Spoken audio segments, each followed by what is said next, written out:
เบ็ดว่าเสียใจไอ้เจ็บแลนปะแต่บัดพอเรามาอธิบายให้น้องเริ่มฟังน้องเริ่มเสียใจแล้วคุณขอบคุณเด้อทางผู้ใหญ่ใจบุญที่ซอยน้องเริ่มกับน้องแดนสปอร์ตโดยมาตลอด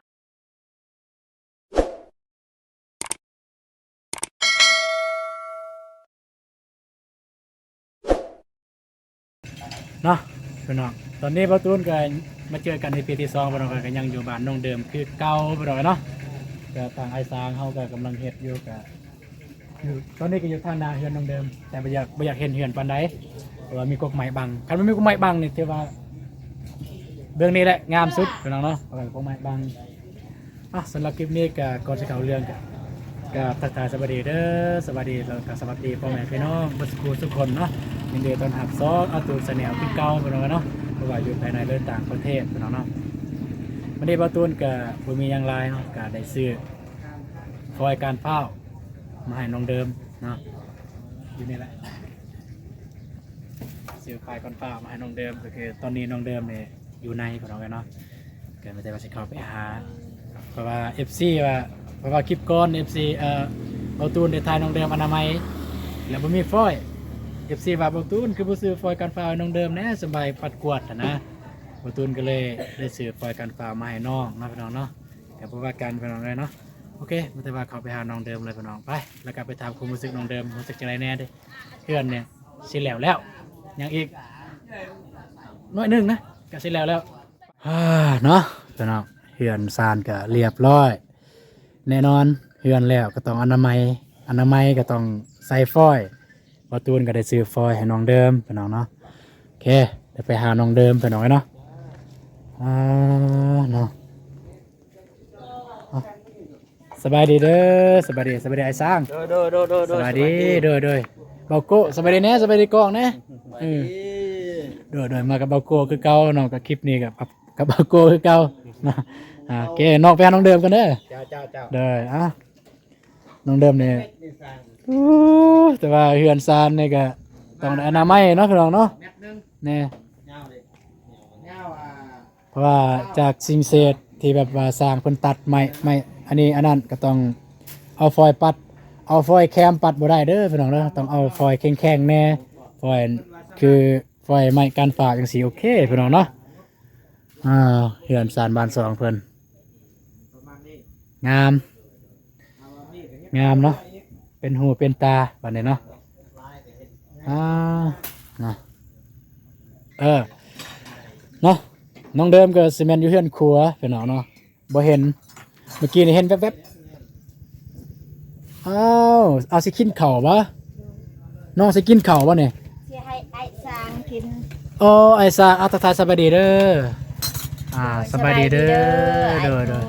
สบายดีเด้อผู้ใหญ่ใจบุญทานสบายดีFC ทั้งไทยทั้งลาวต่างประเทศสบายดีเบิดทุกคนเด้อสบายดีโดยเฮ็ดหยังอยู่นี่สิไปไอ้สร้างกินข้าวแต่งผ้าขาวให้สร้างโดยตามสบายมาได้บ่กันบ่ได้ไอ้ซอยโดยเนาะน้องเดิมก็แต่งผ้าขาวให้ไอ้สร้างบ่ตูนว่าสิมาหาไปเนาะเข้าสวยบ่เนี่ยปัดโทเข้าสวยเข้าแรงแล้วเนี่ยมากินข้าวคือมาปูซาดเขาว่าปูก็ได้ถ้าไอ้สร้างมาปูก็ได้แต่ว่ากดแมนยูเพิ่นว่าปูก็ได้บางเทื่อเพิ่นเกรงใจเฮาน้องต้องปูได้เทื่อหน้าเห็นบ่คนเฮาไม่รู้ไผดอกว่าคือสมมุติน้องถามว่ากินข้าวแล้วบ่บางคนเขาเกรงใจเขาก็ย่างเด้อแต่ว่าแท้จริงเขาหิวข้าวก็มีคืออันนี้คือกันอันนี้คือมารยาทในโต๊ะตัวนี้เฮาต้องมีเฮาสิต้อนรับแขกเขาต้องมีการปูนี่ปูซาดปูย่างก่อนเรียบร้อยเขาจะเอิ้นแขกมานั่งนั่นเทื่อหน้าบ่เฮ็ดจังซี่เด้อเทื่อหน้าเด้อทุกครั้งมาปูก่อนแน่ทุกครั้งต้องเอาซาดมาปูไปเอาซาดซั่นไปเอาเนาะน้องเดิมเฮาก็ว่าสิให้สร้างนั่งแบบนี้เลยมันก็บ่คักเพิ่นน้องเนาะสบายดีเด้อสร้างล่ำสบายดีเด้อกินข้าวสวยบ่นี่แม่น จากโมงแล้ววันนี้3 โมงพี่น้องเอ้ยไอ้สร้างเฮากิน3 โมงเอาไอ้สร้างซอยเพิ่นก่อนไปเบิ่งประตูจับอันนี้ก่อนซั่นอาหารก็แม่นยังนี่สัวไก่แจ่วหมกพริกไอ้สร้างเฮา3 คนโอเคแล้วสำนีพี่น้องเนาะเอ้ยนะ นี่บ่มากิน ในสางเขากำลังจะกินข้าวพอดีเลยพี่น้องเนาะ เที่ยง อาหารเที่ยงพี่น้องเอ้ย 2 โมงพุ่นน่ะตอนเที่ยงมันที่ได้ข้าว เสร็จเรียบร้อยแล้วเนาะ นี่มีแล้วพอแล้ว ก็กำลังกินข้าวอยู่ตอนนี้ ข้าวตอนนั้นข้าวเย็น ตั้งเป็น มาเด้อบ่าวนง ไอ้นง บ่าวตูนเข้ามา โดย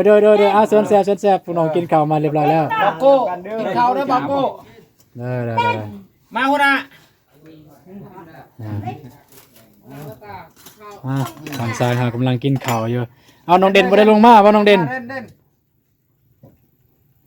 ไอ้บ่าวนงได้มากำลังสบายดีเด้อบ่าวนงสบายดีเด้อเด้อสบายดีเนาะ นกกักนกแดง แบบ เนาะ อารมณ์ดีเนาะแปลกเด้อมื้อนี้เด้อตัง มาสวยพี่น้องเอ้ย เอ้ยบ่อยากถามว่าเป็นหยังก็อารมณ์ดีแท้มื้อนะเป็นหยังก็อารมณ์ดีแท้หรือว่าย้อนเฮือนเสียแล้วอารมณ์ดี แม่น โอ้น่ะ ใกล้สิแล้วเด้ ใกล้จะแล้ว น้องเดิมยังยิ้มเลยเนาะ น้องเดิมเลยนะ เด้อ กินข้าว กินข้าวนะบ่าว ยิงอยู่บ่เอาเป้าป้องกินเอาไปเอาไว้เลย กินข้าวนะ โอ้ไอายกินแล้วเด้อน้องคือบ่กิน กินแล้วนะบ่าวน้องบอกให้น้องดื่มไปเอาถ้วย โอ้ไปเอาถ้วยให้เพิ่นไปเอ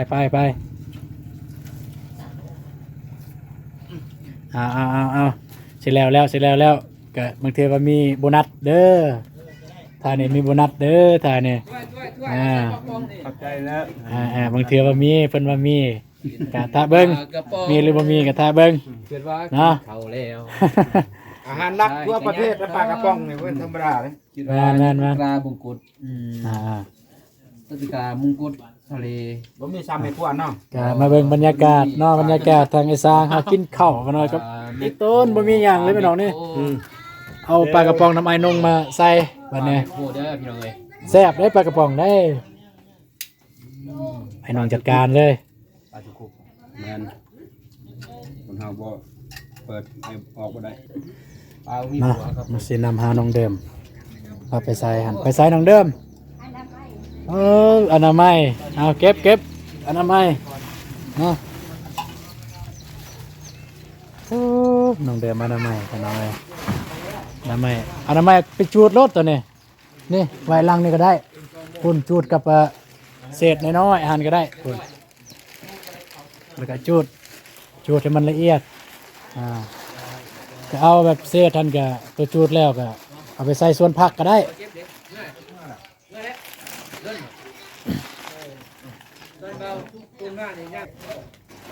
เนาะน้องเดิมกับอนามัย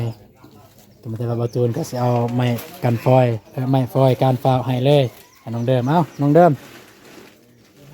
นี่ ขอบใจลีลายเด้อไอ้ตูน เบิ้งมาเนี่ยเบิ้งสิถ่ายรูปเนี่ยจับไม้กันฟอยจับงามๆให้เห็นเฮือนเลยอยู่นี่มานี่จะถ่ายรูปน้องเดิมไปน้องกันเนาะให้เห็นเฮือนหลังเก่าเพื่อนหลังใหม่เลยจับงามๆยิ้ม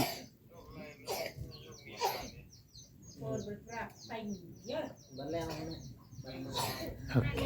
เอามาเนี่ยก่อนจะถามความรู้สึกก่อนเนาะเฮือนเสร็จแล้วรู้สึกสิไรในบัดเนี่ย รู้สึกดีใจภูมิใจแห้งที่ได้เฮือนคิดว่าฝันเลยว่าสิมาฮอดจุดนี้ความฝันกลายเป็นจริงแล้ว เอาเนาะก่อนอื่นหมดต้องขอบใจ ขอบคุณเด้อทางผู้ใหญ่ใจบุญที่ซอยน้องเดิมกับน้องแดนสปอร์ตโดยมาตลอดเฮ็ดให้น้องเดิมมีความสุขก็คอย พวกผู้ใหญ่ใจบุญอยู่เย็นเป็นสุขสุขกายสุขใจความเจ็บจะได้ความไข่อย่ามีเจ้าหังเจ้ามีโศกให้มานี่แหงนี่ปังให้อายุของมันควันยืนเหตุเวียกอันใดก็ขอประสบความสำเร็จไปทางใดก็อยากไปทางใดก็ไปฮอดจอดถึงให้มีคนหักคนหอมคนแพง เด้อ ปรารถนาสิ่งใดก็ได้สิ่งนั้นเด้อแม่เด้อพ่อเด้อสาธุ เด้อสิไปไสเนี่ย สิไปปั่นกวดเดิน เออ มา ลองเลยเบ้างลองเลยเบ้างไปลองเลย มันโอเคสำใดลองนี่สบายว่าบัดนี้ ได้ นี่มันไปเลยเนี่ยสบายเนี่ยเพราะว่ามันแข็งเด้อ สบายเลยบัดนี้พี่น้องเอ้ย คัก เฮ็ดเลยเดี๋ยวสิอัปเดต ๆแล้วไอ้สร้างกินข้าวจังปัด แล้วไอ้สร้างกินข้าวจึงปัดบ่โอเคนั่นก็ได้คือกันก็ปัดสำใดสำหนึงก็ได้หรือว่าเลาะเก็บตัวจึงบ่เก็บฝุ่นมันจึงบ่อันนั้น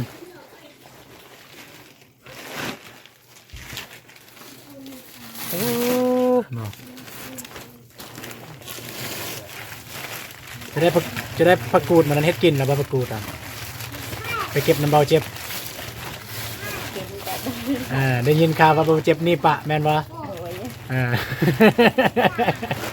โอ้ย รู้สึกจะได้เนี่ยเบาเจ็บนี่ปะ ตอนแรกบ่ ฮะ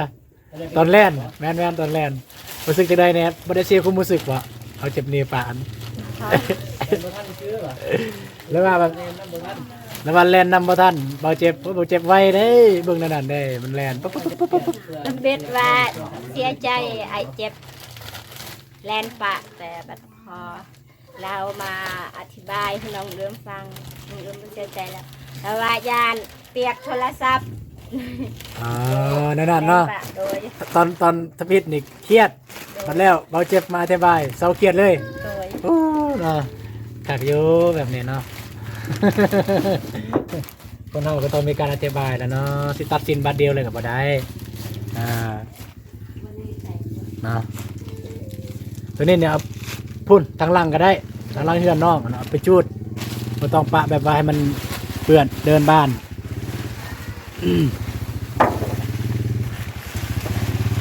น้องเดิมกับกำลังอนามัยต่างไอซางเขากำลังกินข้าวพี่น้องเอ้ยไปว่าสิจับซอยน้องเดิมพี่น้องนั่นแหละไว้เนาะจับซอยน้องเดิมพี่น้องเอ้ย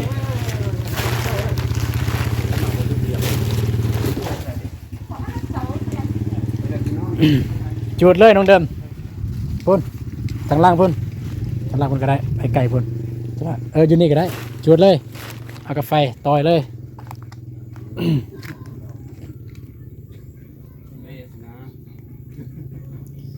นะ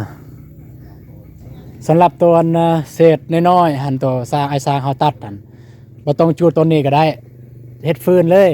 เห็นบ่เฮ็ดฟืนเลยสบายดีเด้อจุดเลยแต่แบบนี้เนี่ยจุดทิมเลยแบบนี้บ่ให้มันปิ้วไปเฮือนผู้อื่นนะเขาสิเว้าให้คันมันปิ้วเฮือนผู้อื่นเนี่ยเขาสิว่านั่นนี่นะมันก็บ่คืออีกเขาก็มีส่วนพิษอยู่หั่นเด้แต่ว่าตัวน้อยๆอันคือไม้เศษน้อยๆตัวอันน้อยๆนะกันแต่ว่าเก็บไว้เฮ็ดฟืนเอามันก็ยังโอเคอยู่เฮ็ดฟืนบ่ต้องไปจุดแบบนี้เพราะว่ายังเฮายังเฮ็ดฟืนได้เด้อตอนนั้น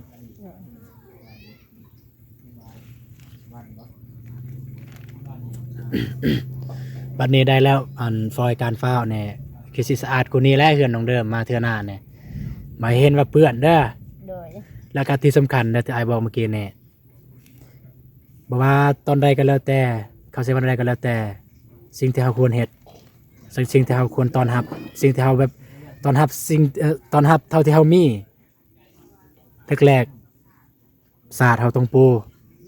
จะขาดจำใดก็แล้วแต่ศาสตร์ขาดเรื่องใดก็แล้วแต่เพราะว่าเขามีสำนักเด้อน้ำเขาต้องมีให้แขกกินจะใส่ในกระโจกหรือใส่ในกระปุกอย่างก็แล้วแต่เขาเต็มมีน้ำจะน้ำแบบใดก็แล้วแต่น้ำเขาบ่มีเงินซื้อเนาะน้ำเนาะเขาก็เอาน้ำที่เขากินซุมื้อนี่แหละเพราะว่าเขากินแบบนั้นเขาบ่มีเด้ได้ยินบ่ โดย บ่ต้องว่าคือเมื่อกี้สร้างว่าบ่ปลูกก็ได้มันบ่งามก็สิเบิ่งว่าเฮามักง่ายเนาะแล้วก็ขี้คร้านเฮาว่าแนวใดก็เอาแนวนั้น โดยที่เฮาบ่มีเฮาแบบว่าขอให้ไปสอบทางด้านนี้นะก็สิเบิ่งมันบ่คักเฮาต้องสติต้องไวแม่นอยู่เพิ่นว่าบ่ต้องปูก็ได้แต่ว่าตัวนี้เฮาต้องปูมันก็คือกับเฮาใส่บาตรเดี๋ยวบ่ได้ถามเด้อครูบาเด้อว่าครูบาสิกินข้าวบ่บ่ได้ถามแล้วก็ต้องใส่เลยบาตรนะบ่ต้องถามนั่นคือกันนะพี่น้องนี่ก็จูดเต็มไปให้มันปลิวไปเฮือนผู้อื่นความรับผิดชอบเราต้องมีเราเฮ็ดหยังเราก็ต้องมีความรับผิดชอบไปแม่นว่าสิเฮ็ดแล้วปะนั้นเลยมันก็บ่คักเอกมันบ่งามหูบ่งามตาคนอื่นเขาเบิ่งนะถ้ามีไม้แต่แบบอยากจูดทิ่มก็สามารถไว้กองอยู่เทิงเลยก็ได้มันก็ไม้เลยจังซี่เล็กๆน้อยๆนี่ก็ได้นี่ตัวนี้ได้อันนี้มันบ่ได้ดอกมันเปียกมันซึมไปเนาะเพราะว่าฝนตกก็ลายเถื่อลายมือเนาะก็อันนี้ก็เอาการฟอยมาให้น้องเดิมพอ FC บอกเอามาให้แน่เพิ่นว่าให้ต้นน้องเดิมไปเก็บแล้วก็เอาฟอยแค่มันปัดบ่ได้ปัดมันอ่อนเนาะปะรถน้องเดิมจนว่ามันสิกระดอนกับสิกระเด็นมันถือเขาเนี่ยมันบ่แม่นสิเย็นนี่เนี่ยร้อนได้ปลารถมันก็ไหม้เองแล้วจังหน่อยนะ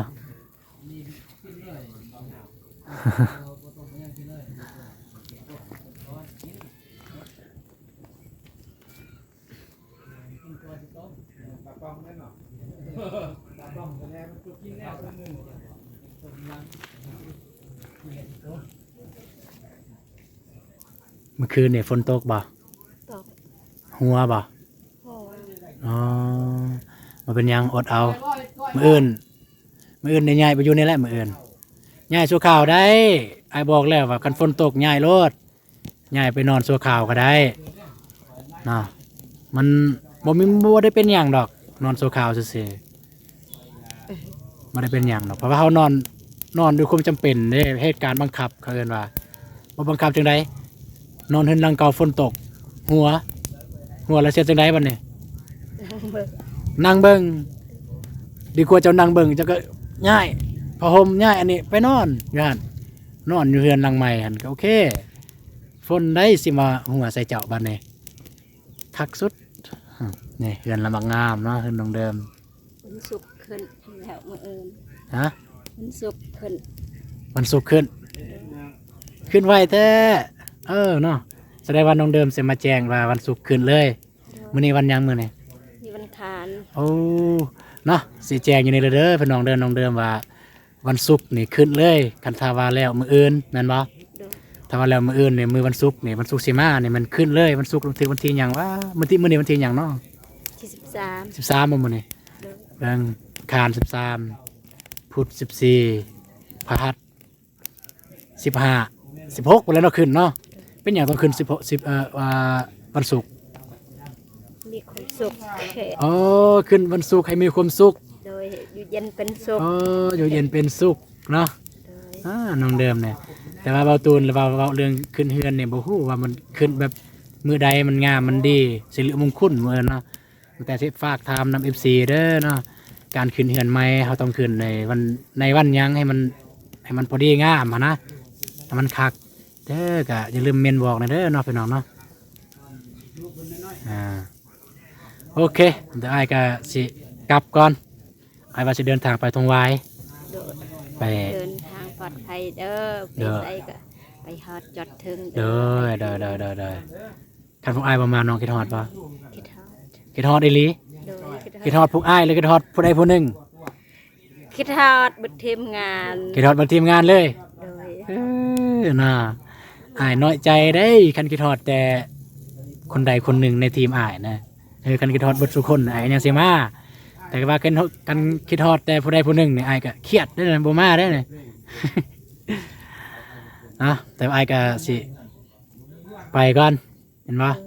มื้ออื่นก็สิมา ไปเด้อ โดยมื้ออื่นก็สิมาใหม่ โดย เพราะว่าทางผู้ใหญ่เพิ่นบอกไปอัปเดตน้องสาลีเบิ่งแหน่เพิ่นว่าเนาะก็ฉันได้ไปนะก็ไปเจอกันอยู่พุ่นเลยให้ไปก่อนเด้อ โด ขอบใจเอาเฮ็ด คือกัน โดยเอาเฮ็ดเวียกต่อน้องเนาะก็เบิ่งสร้างไอ้สร้างเพิ่นกินข้าวแล้วก็เมียนพาข้าวพาน้ำให้เพิ่นเอาไปก่อน โดย เลยเนาะพี่น้องเนาะก็เมื่อกี้ก็เบาตูนก็เอาฟอยการเฝ้าเอาฟอยการเฝ้ามาให้น้องเดิมไว้ต้นน้องเพิ่นนั่นเก็บขี้เหงื่อเอามือในเก็บแล้วก็เอาฟอยแคมดอกแคมมันมาปัดมันก็บ่ได้พี่น้องเอ้ยก็ต้องเอาฟอยที่แข็งๆแน่มาปัดขี้เหงื่อที่มันแข็งเนาะสำหรับคลิปนี้ก็เบาตูนสิขอจบอยู่บนนี้เลยเด้อมื้อแต่ว่าสิเดินทางไปวันทงวายพี่น้องเอ้ยไปหาน้องซาลีเนาะมื้อแต่ว่าไปเจอกันอยู่หันเลยเนาะขอขอบใจเด้อบ๊ายบายไปพุ่นเจอกัน